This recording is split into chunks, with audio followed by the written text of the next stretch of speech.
Hello everyone, welcome to an academy. Let's crack UP exams. I'm Sheena Noreen Zedi from Lucknow. तो आज की class में हम लोग कुछ अलग करेंगे। आज सिर्फ एक डिस्कशन होगा थोड़ा सा कि आप वोकेबलरी कैसे करें, वोकेबलरी आप न्यूज़पेपर्स के थ्रू कैसे इम्प्रूव करें अपनी। तो ये चीज़ हम लोग डिस्कस करेंगे। और वैसे तो रेगुलर इस टाइम पे क्लासेस चलती हैं, उसमें हम लोग प्रैक्टिस करते हैं या कोई रैंडम टॉपिक्स भी उसमें हो सकते हैं। तो आपको इस चैनल पे फ्री क्लासेस सारे सब्जेक्ट्स की मिलेंगे और अन अकेडमी लर्निंग ऐप पे भी आप फ्री क्लासेस कर सकते हैं, पेड बैच भी ज्वाइन कर सकते हैं। उसके बारे में थोड़ी सी जानकारी। तो अन अकेडमी पे अगर आप पढ़ेंगे तो मतलब आपको क्वालिटी बहुत अच्छी मिलेगी, क्योंकि ऑनलाइन टीचिंग का सबसे बड़ा प्लेटफॉर्म है। लाइव क्लासेस आपको डेली मिलेंगी, स्ट्रक्चर्ड वे में कोर्सेज चलेंगे, मतलब सारे सब्जेक्ट्स कवर होंगे और पढ़ाई के साथ टेस्ट और क्विजेस चलती रहेंगी। और आप जो टेस्ट होंगे तो उसमें रैंकिंग आती है इंडिया स्टेट लेवल पे, तो आपको ये पता चलेगा कि आप कहाँ स्टैंड करते हैं, आप में सुधार कितना हो रहा है और कितनी मेहनत करने की ज़रूरत है। सिलेबस आपका सारे सब्जेक्ट्स का कवर होगा। तो एक बैच ज्वाइन करने का मतलब है कि आपको सारे सब्जेक्ट्स पढ़ाए जाएंगे और वो पूरी तरह, ये नहीं कि कोई टॉपिक बीच का मिस हो गया। अब अगर आप ऐसा बैच ज्वाइन करना चाहते हैं कि उसमें पढ़ाई भी हो जाए, आपके टेस्ट भी हों, साथ में डाउट क्लासेस अलग से हों, तो उसके लिए आपको अन अकेडमी लर्निंग ऐप डाउनलोड करना है प्ले स्टोर से। तो उसको पहले तो प्ले स्टोर से डाउनलोड किया, फिर आप अपने एग्जाम का नाम डालकर सब्सक्रिप्शन के ऑप्शन पर जाइए। इस तरह से कुछ आएगा, ड्यूरेशन के साथ फीस लिखी होगी। जैसे 2 साल की फीस है 8,400, अब ये आफ्टर डिस्काउंट 7,560 होगी। इसे एक बार में पे करिए, चाहे ईएमआई के रूप में, पर मंथ 315 रुपीज़। अभी जो डिस्काउंट है 10% का, वो इस रेफरल कोड को यूज़ करने से मिलेगा। जब पेमेंट करें उससे पहले आप इस रेफरल कोड को अप्लाई कर दीजिए, SZ10 अप्लाई करिए और आपका अमाउंट माइनस हो जाएगा, उसको पे करिएगा। चाहे आप 1 महीने का कोर्स ज्वाइन करें, चाहे 2 साल का, जितना भी ज्वाइन करें, आपको डिस्काउंट इस रेफरल कोड से मिल जाएगा। और अन अकेडमी पे जितने भी कोर्सेज चल रहे हैं सब में आप इस रेफरल कोड को यूज़ कर सकते हैं। किसी भी टीचर से पढ़ना हो तो उसमें आप ये कर सकते हैं, चाहे प्लस का कोर्स हो चाहे आइकॉनिक का हो। आइकॉनिक कुछ में है, कुछ कोर्सेज में आइकॉनिक भी एक चीज़ नई इंट्रोड्यूस की है अन अकेडमी ने। उसमें प्लस के आगे की चीज़ होती है कि सारे प्लस वाली फैसिलिटीज़ हैं, साथ में एक एजुकेटर आपको अलॉट हो जाते हैं, वो जो आपको पर्सनली गाइड करेंगे, पूरी तैयारी में आपकी मदद करेंगे। तो इससे काफ़ी हेल्प मिल जाती है नोट्स वोट्स बनाने में, कहाँ से पढ़ें, इन सब चीज़ों में। तो आपको 10% इससे डिस्काउंट मिलेगा। 10% क्रेडिट्स के थ्रू मिलता है। क्रेडिट्स का मतलब है जैसे आप फ्री क्लास देखेंगे अन अकेडमी के ऐप पर, वो जो स्पेशल नाम से क्लास चलते हैं, फ्री क्लासेस वहाँ स्पेशल नाम से चलते हैं, वो देखेंगे तो उसकी वॉच मिनट्स आपके काउंट होते हैं कि आपने कितनी देर क्लास देखा।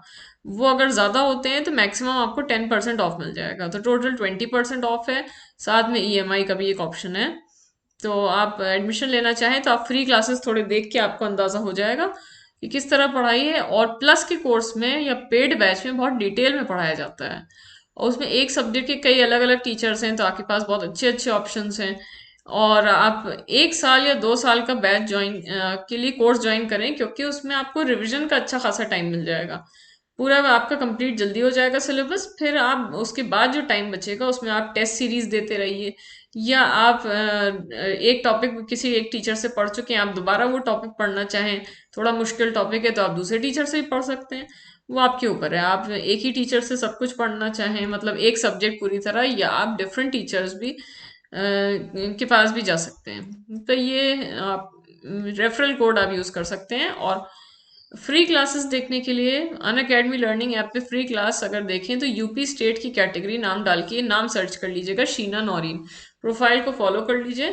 फिर टाइमिंग्स देखिए, ये है, आपको नोटिफिकेशन आ जाएगा 10:30 बजे सुबह, फिर एक 5:30 बजे, ये दोनों फ्री क्लासेस हैं। और एक यूट्यूब पे तो ये चलती है जो आप देख रहे हैं इस चैनल पे, चैनल को सब्सक्राइब कर लें। अच्छा, 5:45 पे एक पेड बैच चलता है, 5:45 पे पेड बैच है प्लस वाला। इसमें हम लोग बिल्कुल बेसिक से अभी स्टार्ट किया है सिलेबस, ये आप ज्वाइन कर सकते हैं। अब अगला जो कोर्स आएगा वो कुछ दिन के गैप, अब ये जनवरी में आएगा। आज कोर्स कंप्लीट हुआ है, मतलब एक चैप्टर, अब अगला चैप्टर नेक्स्ट मंथ आएगा। और सारे सब्जेक्ट्स आपको वैसे इसमें मिल जाएंगे। अच्छा, एक क्लास कल इस टाइम भी है, फ्री क्लास अन अकेडमी पे, अन अकेडमी फ्री मतलब स्पेशल क्लास 9 बजे। तो यहाँ यूट्यूब पे क्लास नहीं होगी, वहां पे होगी। तो अब स्टार्ट करें, ये थोड़ी सी इंफॉर्मेशन थी। तो आज टॉपिक हम लोग थोड़ा डिस्कस करेंगे कि how to do vocabulary through newspapers, कि आप वोकेबलरी न्यूज़पेपर्स के थ्रू इम्प्रूव कैसे करें। पिछली बार हम लोगों ने डिस्कस किया था कि न्यूज़पेपर पढ़ना कैसे है, क्या फ़ायदा है पढ़ने का, उसी से थोड़ा सा रिलेटेड ही है। पिछली बार हम लोगों ने ये किया था कि न्यूज़पेपर पढ़ना ज़रूरी इसलिए है कि चाहे आप हिंदी का ही पढ़ें। हिंदी का भी ज़रूरी क्यों है, क्योंकि हर तरह की उसमें आपको जानकारी मिलती है, हर तरह की नॉलेज आपको न्यूज़पेपर से ही मिल सकती है, इसलिए ज़रूरी है। बस उसी चीज़ से रिलेटेड है वोकेबलरी भी। अगर आपको अपनी इंग्लिश सुधारनी है तो आप न्यूज़पेपर से वोकेबलरी करेंगे तो उसमें आपका बहुत सुधार होगा, क्योंकि उसमें न्यूज़पेपर में आपके हर तरह की चीज़ छपी होती है। मतलब आप पॉलिटिक्स की भी खबरें उसमें होंगी, फिर उसमें साइंस की भी खबरें, स्पोर्ट्स की भी होंगी, फिल्मों की भी होंगी, या फिर कोई जैसे कहीं पे एक्सीडेंट हुआ। अब उससे क्या होगा कि आपकी हर तरह की वोकेबलरी इंप्रूव होगी कि पॉलिटिक्स से रिलेटेड क्या वर्ड्स होते हैं। फिर ऐसी अगर एक्सीडेंट हुआ तो उसमें जैसे कार क्रैश है, कार रेक है, इस तरह के वर्ड्स हैं। ये आपको पता चलेगा कि न्यूज़ अगर कि एक्सीडेंट अगर हुआ है तो कौन से वर्ड यूज करने हैं, या फिर कहीं पे हिंसा हो गई, कहीं दंगे हो गए तो उसमें आए कि कहीं आग लगा दी लोगों ने, अब उसके लिए एक आर्सन वर्ड यूज करें तो आपको पता चलेगा अच्छा आर्सन का मतलब आगजनी होता है, कहीं पे आग लगा देना। या तोड़फोड़ कर दें तो वैंडलाइज उसका मतलब होता है। तो हर तरह की वोकेबलरी आपकी इंप्रूव होगी, और हर तरह की वोकेबलरी इंप्रूव करने की ही ज़रूरत है। आपको कोई एग्ज़ाम देना हो उसके लिए भी, चाहे आपको एग्ज़ाम ना भी देना हो, आप वैसे ही इंग्लिश अपनी सुधारना चाह रहे हो तो आपको हर तरह की वोकेबलरी या हर लेवल की हर फील्ड से रिलेटेड वोकैब आपको इंप्रूव करनी पड़ेगी। उसकी बेस्ट सोर्स न्यूज़पेपर है। तो न्यूज़पेपर, लेकिन कैसे पढ़ें, कौन से न्यूज़पेपर से आपको वोकेबलरी पढ़नी चाहिए, उसका थोड़ा सा एक आइडिया ले लेते हैं। देखिए पिछली बार भी बताया था कि आप बहुत मुश्किल पेपर के लिए मत जाइए। जैसे द हिंदू है, द हिंदू आप मत पढ़िए, वो मुश्किल हो जाएगा। हाँ अगर आप कंफर्टेबल हैं, अगर आपकी इतनी इंग्लिश है, आप समझ पा रहे हैं तो बहुत ही अच्छी बात है। लेकिन आप द हिंदू ना, अगर आप अभी स्टार्ट ही कर रहे हैं न्यूज़पेपर इंग्लिश के लिए, अब बताया था सबसे अच्छा रहेगा इंडियन एक्सप्रेस। आजकल काफ़ी अच्छा चल रहा है ये इंडियन एक्सप्रेस, या फिर आप Hindustan times, times of India, ये पढ़ सकते हैं। द हिंदू ना पढ़िए, वो उसकी इंग्लिश मुश्किल पड़ जाएगी। हिंदुस्तान टाइम्स या टाइम्स ऑफ इंडिया, तो आप इनमें से कोई भी पढ़ सकते हैं। बेस्ट है इंडियन एक्सप्रेस, इनको आप पढ़ें। और किस तरह से न्यूज़पेपर पढ़ना शुरू करना है वो पिछली बार डिस्कस किया था, उससे अभी मतलब नहीं, अब सिर्फ वोकेबलरी देख रहे हैं। इनमें से कोई न्यूज़पेपर है। अब देखिए आपको करना क्या है। बच्चे कई बार सोचते हैं कि इतने इतना बड़ा न्यूज़पेपर है, कहाँ तक पढ़ते जाएं, पूरा दिन उसी में निकल जाता है, कहाँ कहाँ से वर्ड्स करें। आपको बहुत ज़्यादा नहीं करने, मान के चलिए कि आपको रोज़ 10 वर्ड्स के आसपास करना है। 10 के आसपास का मतलब है कभी 8 ही रह जाएं, कभी वो 12-13 हो जाएं, तो वो तो आपका टाइम आप कितना दे पा रहे हैं। मान सकते हैं कि 45 मिनट्स आप टाइम दे रहे हैं तो वो ठीक है। 45 मिनट्स, उससे ज़्यादा टाइम मत दीजिए वोकेबलरी न्यूज़पेपर से करने में। अब उसमें सब कुछ आ गया, किस तरह से करना है देखिए। देखिए आपने कोई एक तो, हाँ पहली चीज़ ये है कि कई बार आपको लगता है कि कौन इतना रोज़ रोज़ खरीदे न्यूज़पेपर, आप खरीदना नहीं चाह रहे, तो आप वेबसाइट से देख लीजिए। न्यूज़पेपर्स की वेबसाइट आती हैं, होती हैं, या एप्स उनके डाउनलोड कर लीजिए, उनसे पढ़ लीजिए आप। आपको बस 10 वर्ड से मतलब है। अब पूरा न्यूज़पेपर आपको उसके लिए नहीं पढ़ना। बस एक न्यूज़ में अगर आप एक भी न्यूज़ का आर्टिकल पढ़ेंगे तो उसी में इतने वर्ड्स आ जाएंगे, कई वर्ड्स तो उसी में आ जाएंगे। या अगर आपके 5-6 ही आ रहे हैं तो फिर आप दो पढ़ लीजिए, 2 आर्टिकल पढ़ लीजिए। थोड़ी वैरायटी रखिए, कोई पॉलिटिक्स की पढ़ ली, कोई ऐसे एक्सीडेंट कहीं हो गया उसकी पढ़ ली, तो वहां से आपको अलग अलग तरह के वर्ड्स मिलेंगे। अब देखिए क्या करें, एक इसमें एग्जाम्पल लिया है। जैसे मान लें ये आर्टिकल है, आप न्यूज पढ़ रहे हैं, उसका ये पूरा एक पैराग्राफ में आ गया होगा। एक छोटी सी न्यूज मान लें इतनी थी, बस हम लोगों को इतने से मतलब है, हम लोगों को पूरा न्यूज़पेपर बैठ के नहीं पढ़ना है। तो देखिए पहले इसको रीड करते हैं, फिर बताते हैं करना क्या है आपको। आप पहली बार ये करिए कि आप एक आर्टिकल पूरा रीड कर जाइए, एक बार पूरा पढ़ जाइए। अब आप बीच बीच में आपको कई मुश्किल वर्ड्स मिलेंगे, हो सकता है 10 मुश्किल वर्ड्स इस छोटे से आर्टिकल में हो, तो कोई प्रॉब्लम नहीं है। लेकिन आप ये ना करिए कि आप हर वर्ड पे अटक कर उसको डिक्शनरी में या गूगल पे सर्च कर रहे हैं कि इसका क्या मतलब है। ये आपको बिल्कुल नहीं करना है। एक बार आप स्टार्टिंग से एंड तक पूरा रीड कर लीजिए, पूरा एक बार पढ़ते चले जाइए, आपको कुछ तो समझ में आएगा। हो सकता है आपको 20% ही समझ में आए, लेकिन 20% तो आया, कुछ आइडिया हुआ। अभी हम लोगों ने इस पे नजर नहीं डाली तो हम लोगों को जीरो पता है इसके बारे में। अब जब हम लोगों ने इसको शुरू से एंड तक पढ़ा तो 20% समझ में आया, भले ही उसमें 10 मुश्किल वर्ड्स हो। ठीक है, 20% से ही संतुष्ट रहते हैं। तो अब देख लें एक बार क्या करना है। देखिए, स्टार्टिंग से एंड तक पढ़ते हैं एक बार। तो न्यू दिल्ली की खबर है, Congress leaders led by Rahul Gandhi. ये आज ही की खबर है, अभी न्यूज वेबसाइट से ली है। Congress leaders led by Rahul Gandhi marching to the Rashtrapati Bhavan was stopped by the police before a small delegation was allowed to enter the presidential palace to submit to President Ramnath Kovind a memorandum seeking his intervention for the withdrawal of the farm laws against which thousands of farmers have been protesting near Delhi for nearly a month. Priyanka Gandhi Vadra and several other leaders were taken into preventive custody by the police and sent away in a bus to a police station after they were stopped. अब हम लोगों को थोड़ा सा idea हुआ, मुश्किल words आए इसमें, लेकिन हाँ आइडिया हुआ कि ये कुछ राहुल गांधी और किसान आंदोलन को लेकर है कि वो प्रेसिडेंट से मिलना चाह रहे थे।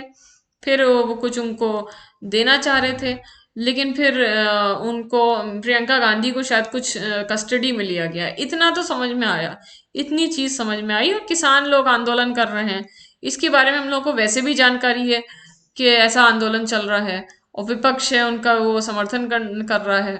तो उन पे आरोप भी लग रहा है कि आप इसने इसमें भी राजनीति ढूंढ रहे हैं। तो खैर वो तो अलग एक टॉपिक हो गया, लेकिन कुछ अंदाजा हम लोग को 20% समझ में आ गया। अब आपको ये करना है, देखिए पहली बार तो अभी ऐसे ही पढ़ लिया था। अब जब आप पहली बार पढ़ेंगे तो आप स्टार्टिंग से एंड तक पढ़िए, लेकिन आप मुश्किल वर्ड्स को अंडरलाइन करते हुए चलिए। जो भी ऐसा वर्ड आए जिसका मतलब आपको नहीं समझ में आ रहा, आप उसको अंडरलाइन कर लीजिए। अब अगर आप न्यूज़पेपर में पढ़ रहे हैं तो आप अंडरलाइन कर लें। अगर आप ऐप पे पढ़ रहे हैं या अपने लैपटॉप पे वेबसाइट खोल के पढ़ रहे हैं, तो फिर आप ये करिए कि आप उस वर्ड को नोट कर लीजिए। वहां पे अगर आप अंडरलाइन नहीं कर सकते तो आप एक कॉपी, हाँ एक नोटबुक आप बना लीजिए, उसमें आप सिर्फ वोकेबलरी करेंगे न्यूज़पेपर वाली, सिर्फ वो करेंगे आप, और उसमें कुछ ना करिए, कोई अलग से वोकेबलरी, सिर्फ वही करिए। तो आपने एक पेज पे पूरे वर्ड्स लिख लीजिए एक बार पढ़ के। तो देखिए फिर से अब चलते हैं।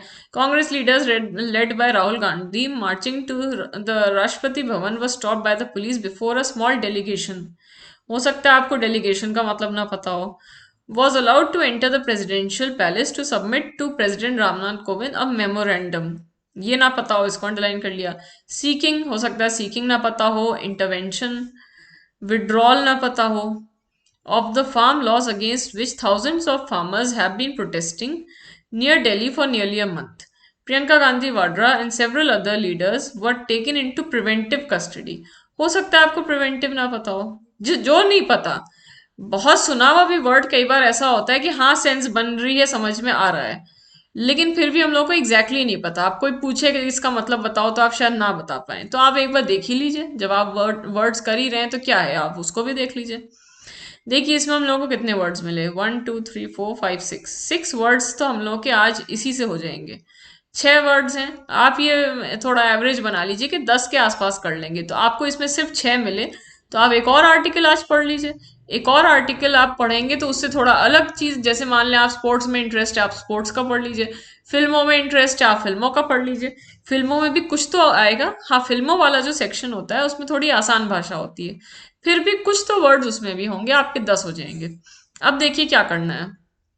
एक बार आप स्टार्टिंग से एंड तक पढ़ गए, उन वर्ड्स को अंडरलाइन कर लिया या फिर उनको कहीं पे नोट कर लिया, सब एक लिस्ट बना ली कि कौन कौन से वर्ड्स हमें आज ढूंढने हैं डिक्शनरी में, इतने वर्ड्स लिख लिए। अब उसके बाद देखिए ये करिए, आपको 20% समझ में आ गया, लेकिन 20% तो काम चलेगा नहीं। अब आप एक एक वर्ड को इंटरनेट पे ढूंढिए। इंटरनेट पे अच्छी डिक्शनरी है तो बहुत ही अच्छी बात है। देखिए अच्छी डिक्शनरी कौन सी हो, वर्ल्ड की बेस्ट डिक्शनरी कौन सी है, उसका नाम ऑक्सफर्ड एडवांस्ड लर्नर्स डिक्शनरी, ये है ऑक्सफर्ड एडवांस्ड लर्नर्स डिक्शनरी। इसके राइटर हैं A S Hornby. As Hornby, ये मत इनका नाम है। सबसे अच्छी यही है। अगर आपके पास ये है तो बहुत ही अच्छी बात है।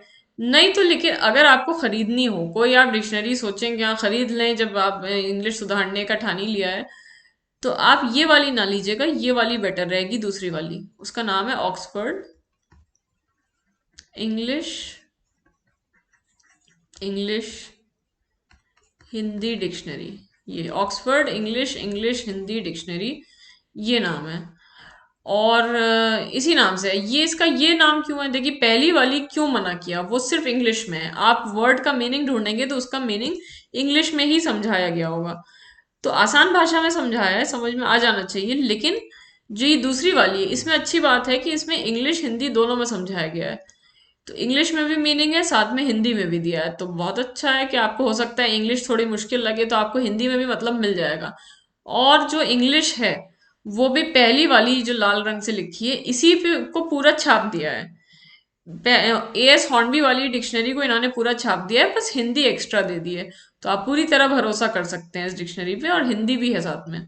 तो बहुत अच्छा है कि इंग्लिश, अगर आपका इंग्लिश मीडियम भी है तो कई बार होता है कि मुश्किल इस तरह से समझाया गया कि हमें नहीं समझ में आ रहा, या हम चाह रहे हैं कि हमें हिंदी भी पता चल जाए, तो आप दूसरी लें। या ज्यादातर जो बच्चे करते हैं गूगल पे सर्च कर लें। आप गूगल पे सर्च कर लें, एक हिंद खोज करके एक डिक्शनरी है हिंदी की, उसको आप अपने मोबाइल में डाल लीजिए। तो आप उससे आपको हिंदी भी पता चल जाएगी, या आप गूगल पे भी सर्च करेंगे तो सभी कुछ मिल जाता है उस पर। तो देखिए आपने अब क्या किया, पहली बार आपने पढ़ा और वर्ड्स को अंडरलाइन किया, फिर दूसरी बार आपको नहीं पढ़ना। अब आप ये करिए, अब एक बार आप इन सारे वर्ड्स के मीनिंग ढूंढिए डिक्शनरी में या इंटरनेट पे, और मीनिंग ढूंढ ढूंढ के उनको लिख लीजिए। जो आपने नोटबुक बनाई है वहां पे डेलीगेशन का मतलब लिख लिया, मेमोरेंडम का लिख लिया। इंग्लिश में लिख लीजिए चाहे आप हिंदी में लिख लीजिए, जैसे आपको आसानी लगे, जो आपको समझ में आए पढ़ के वो लिख लीजिए। और ये जो डिक्शनरीज हैं इन दोनों में ही इंग्लिश के सेंटेंस भी उन्होंने बनाए हैं, एग्जाम्पल बनाए। जैसे डेलीगेशन का आपने मीनिंग देखा, तो डेलीगेशन का वो साथ में अर्थ उसका देंगे, और उसमें एक सेंटेंस भी बनाएंगे, कोई ऐसा सेंटेंस बनाएंगे जिसमें डेलीगेशन वर्ड आ रहा होगा। हो सके तो आप उसको भी सेंटेंस को नोट कर लीजिए, बहुत बड़ा नहीं है, छोटा है, तो आप उसको नोट कर लीजिए। या इंटरनेट पे अगर आपको मिल जाए ऑनलाइन उससे रिलेटेड सेंटेंस, तो उसको नोट कर लीजिए, क्योंकि बाद में पढ़ने में वो थोड़ी आसानी होती है, रिवीजन करने में। सेंटेंस होता है तो संदर्भ को देखकर, कॉन्टेक्स्ट को देखकर ज्यादा समझ में आता है। फिर आपने वो नोट कर लिया। अब फिर क्या करना है आपको, सारे वर्ड्स ऐसे आपने लिख लिए। अब जब सब लिख लिए, तो लिखने के बाद आप फिर से एक बार उन वर्ड्स को समझने की कोशिश करिए, जो लिखा है उनको फिर से एक बार रीड करिए। जब आप उनको रीड करेंगे तो ज्यादा चांस है कि वो वर्ड्स आपको समझ में आ जाएंगे, उनके मतलब क्या निकल रहे हैं, हिंदी आपको समझ में आ जाएगी। जब आप ये कर लें, जब आपको लगे कि हाँ अब इन वर्ड्स के मतलब मुझे समझ में आ रहे हैं, कि इनके क्या मतलब निकल रहे हैं, देखने के बाद समझ में आ गया, अब आप दोबारा एक बार रीड करिए। जो आर्टिकल आपने न्यूज़पेपर का पढ़ा था उसकी एक बार फिर से रीडिंग लगाइए। अब फिर से थोड़ा धीरे धीरे रीडिंग लगाइए।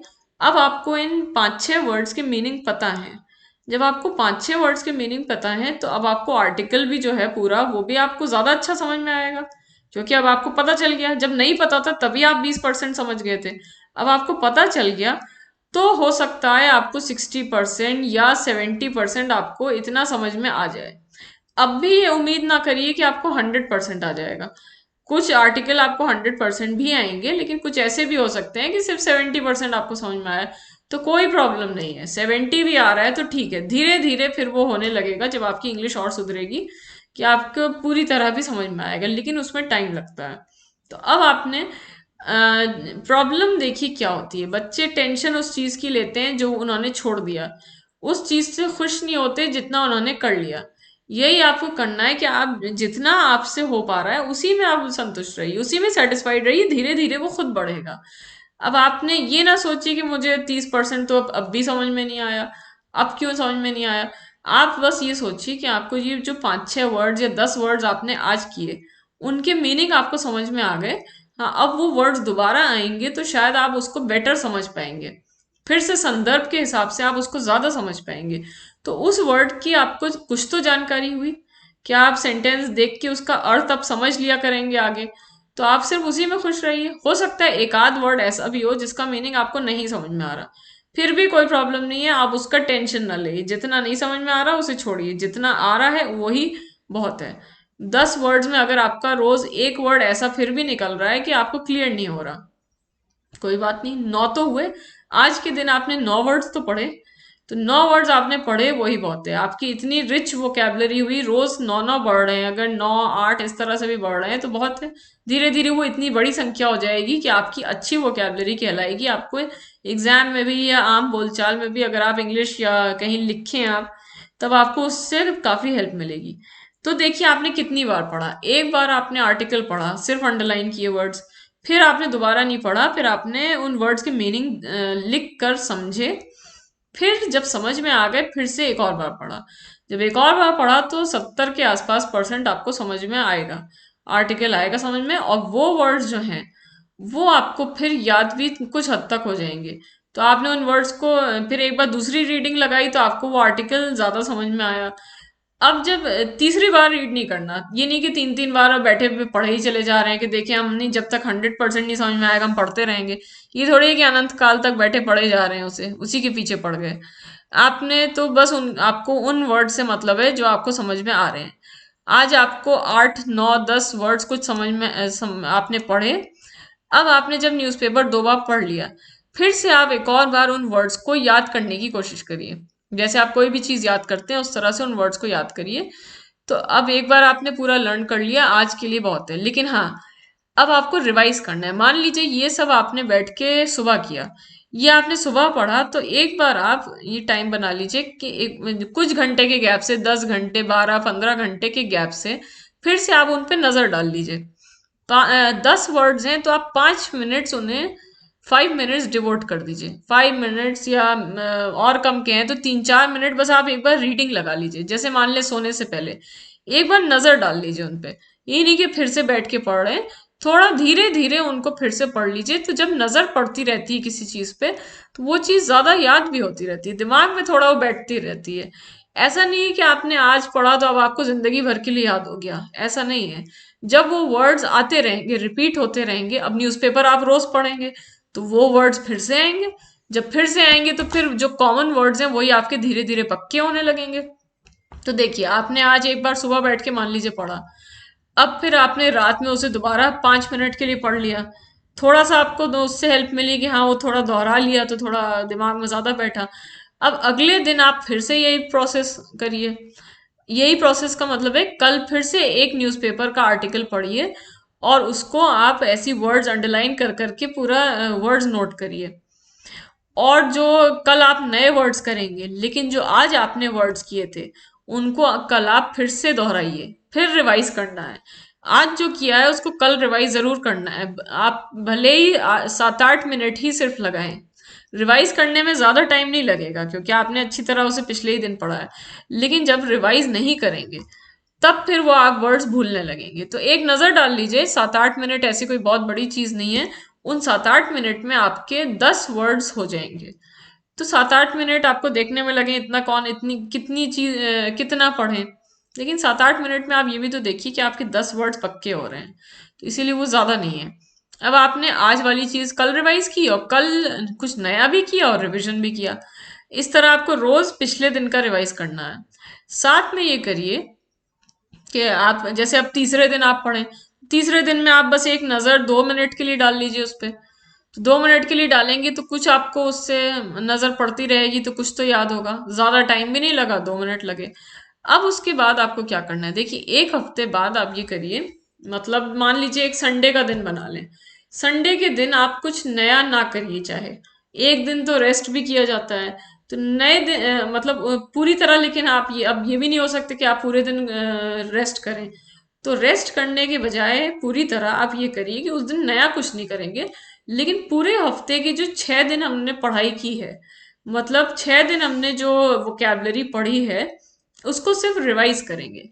6 दिन का रिवाइज करने में ज्यादा टाइम तो नहीं लगना चाहिए, क्योंकि आप उसको रोज रिवाइज करते भी तो आए हैं। जैसे आज वाली चीज आपने कल पढ़ी दोबारा, फिर दोबारा एक दिन और पढ़ी, तो आपको लेकिन 6 दिन जितने वर्ड्स हुए, मान लें कि वो 60 वर्ड्स हुए, 60 वर्ड्स एक दिन में रिवाइज करना ज्यादा नहीं है। हाँ, अगर आप 60 वर्ड्स एक दिन में नए करेंगे तब वो बहुत बड़ा काम है। लेकिन रिवाइज करना इतना बड़ा नहीं है, क्योंकि आपने वो उसी हफ्ते पढ़ा है और थोड़ा रिवीजन भी उनका किया है, दोहराते रहे। तो उससे क्या होगा? देखिए, उस दिन आपका इतना 60 वर्ड्स करने से ये होगा कि आपके एक हफ्ते में वोकैबलरी जो आपकी पूरी है उसमें 60 वर्ड्स जुड़ गए। 60 वर्ड्स अच्छा खासा नंबर होता है, वो भी सिर्फ एक हफ्ते में। एक हफ्ते में आपकी इतनी वोकैबलरी बढ़ी, तो अब आप यही चीज सोचिए एक महीने में कितनी हो जाएगी। फिर ऐसे आप 2-3 महीने यही प्रोसेस करेंगे तो आपके कितने वर्ड्स बढ़ते रहेंगे। तो इस तरह से आप रिवाइज करते चलिए। रिवाइज नहीं करेंगे तो आप भूल जाएंगे। वो चीज अगर आप भूल रहे हैं तो वो आपकी गलती नहीं है, वो हर कोई भूलेगा और नेचुरल है, वो आपको याद रह ही नहीं सकता।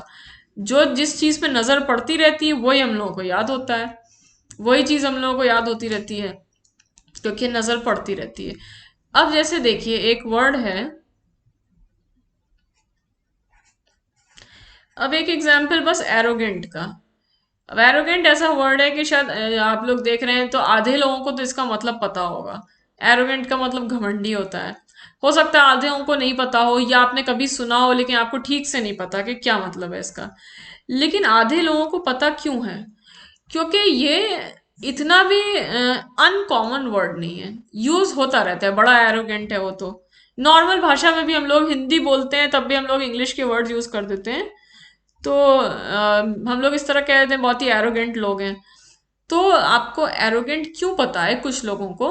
हो सकता है आपकी इंग्लिश वीक हो, कमजोर आपको लगती हो, वोकैबलरी भी अच्छी ना हो, लेकिन फिर भी कुछ वर्ड्स ऐसे होते हैं हम लोगों को पता होते हैं।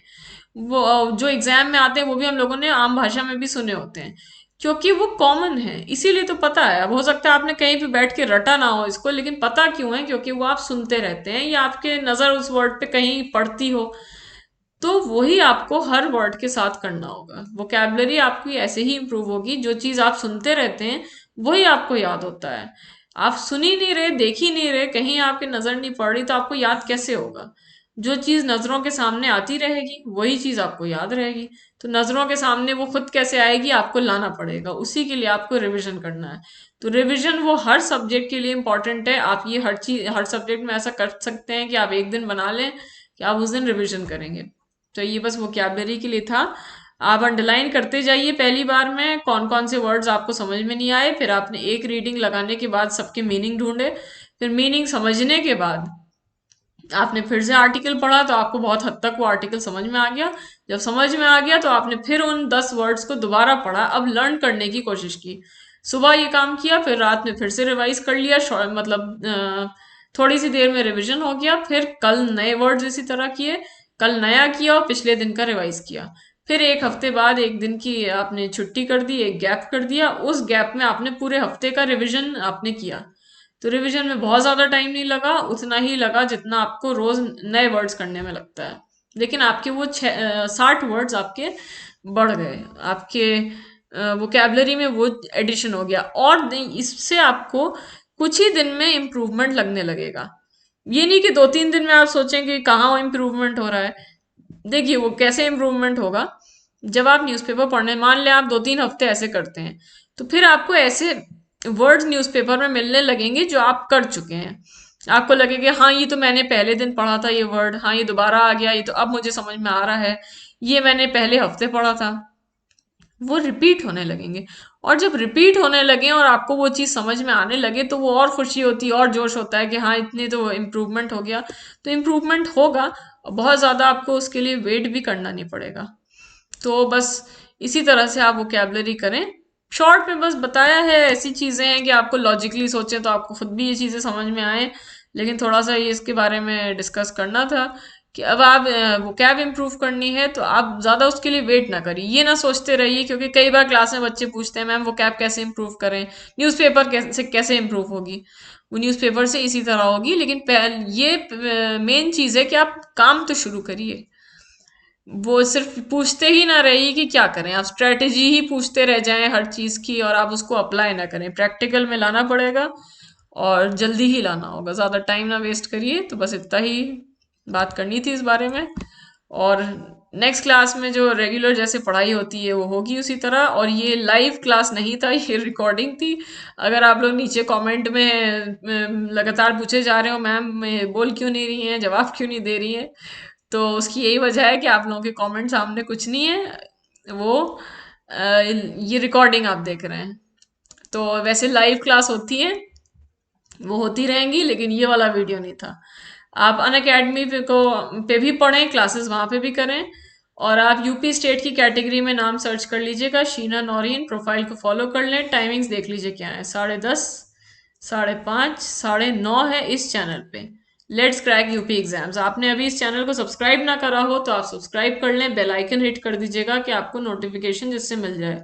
क्लास आपको यूजफुल लगी हो तो आप लाइक और शेयर कर दें, उसको भी याद रखा करिए।